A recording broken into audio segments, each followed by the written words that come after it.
চাঁপাইনবাবগঞ্জ সদর মডেল থানার অভিযানে দুর্ধর্ষ মাদক ব্যবসায়ী রিতাকে গ্রেফতার করেছে পুলিশ।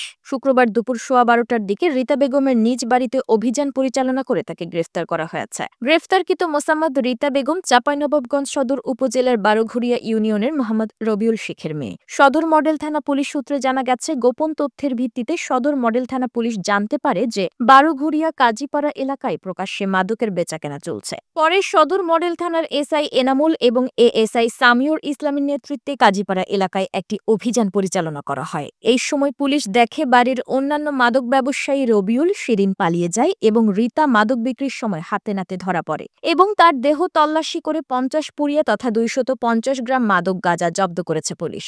চাঁপাইনবাবগঞ্জ সদর মডেল থানার ভারপ্রাপ্ত কর্মকর্তা রইসুদ্দিন জানিয়েছেন, চাঁপাইনবাবগঞ্জের সদর উপজেলার বারোঘরিয়া ইউনিয়নে দীর্ঘদিন যাবৎ মাদক ব্যবসা করছেন একটি সংঘবদ্ধ চক্র।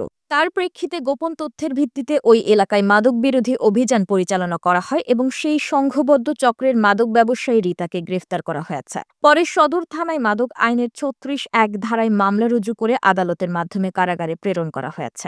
এছাড়াও সংঘবদ্ধ চক্রের অন্যান্য মাদক ব্যবসায়ীদের গ্রেফতারে অভিযান অব্যাহত আছে এবং থাকবে বলেও জানিয়েছেন ওসি রইসুদ্দিন। উল্লেখ্য, রিতা বেগমের পরিবার তথা তার পিতা ও মাতা রবিউল শেখ এবং শিরিন বেগম বারোঘরিয়া কাজীপাড়া এলাকার পুলিশের তালিকাভুক্ত শীর্ষ মাদক ব্যবসায়ী।